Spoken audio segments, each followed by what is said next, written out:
everybody gets into a business to grow. And apart from investments, profits really help growth. Some of the most well-known food delivery and e-commerce companies are growing, so to say. They have a good valuation, spot-on branding, and a lot of investments flowing in.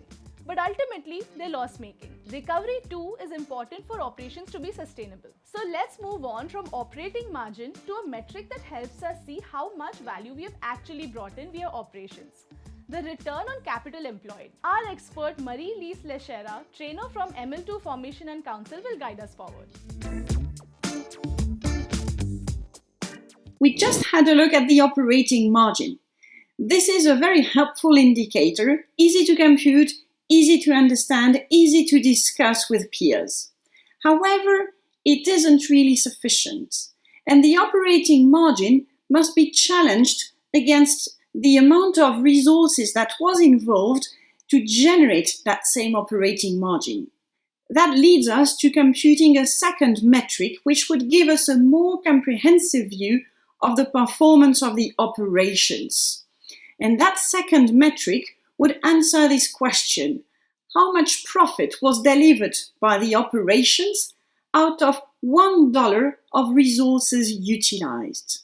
That would be the return on capital employed. Indeed, we already said that the resources involved to run the operations are computed inside the capital employed.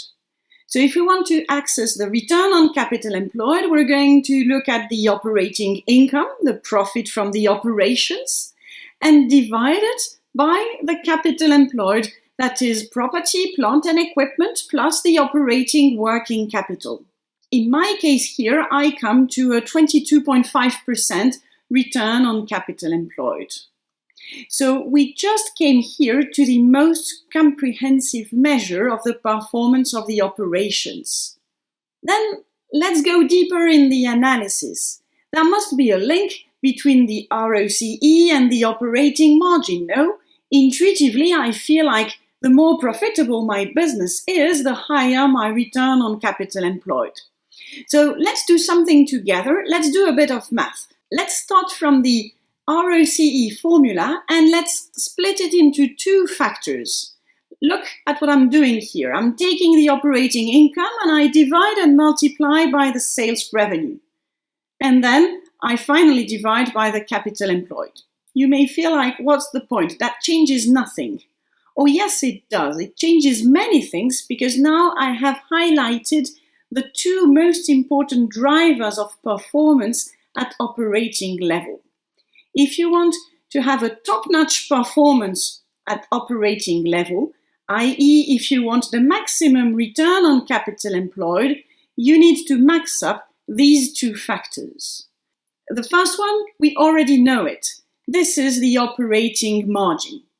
So with $1 of sales revenue, we want to be able to keep as many cents of profit from the operations. So that's the profit margin dimension of the ROCE. And there is a second dimension. What is this second factor telling us? This second factor, we often call it capital employed turnover. But what does it mean? Actually, look at it. It represents how many dollars of sales we were able to generate with $1 of capital employed.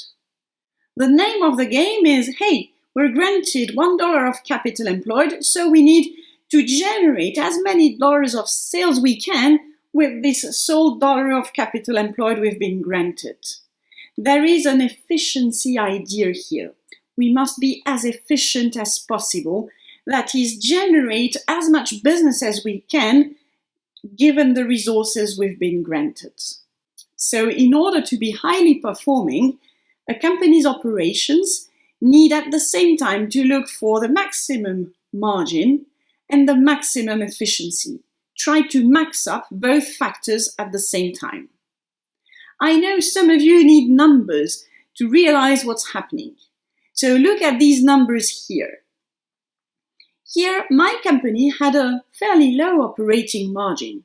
See, the operating margin was only 5%. That's not much. But look at the capital employed turnover, 4.5. It means that Whenever I'm granted $1 of capital employed, I can generate $4.5 of sales. Well done, sky-high efficiency. At the end of the day, combining an average margin with a top-notch efficiency, I'm able to deliver a very good ROCE at 22.5%. So there you have it. These are the two aspects to being highly profitable. Return on capital employed is used to compare relative profitability of companies after taking into account the amount of capital used. It is similar to ROIC, or return on invested capital. To learn about these concepts in depth, check out our management and finance courses via the link in the description. And for more useful business insights, stay tuned to upGrad Management.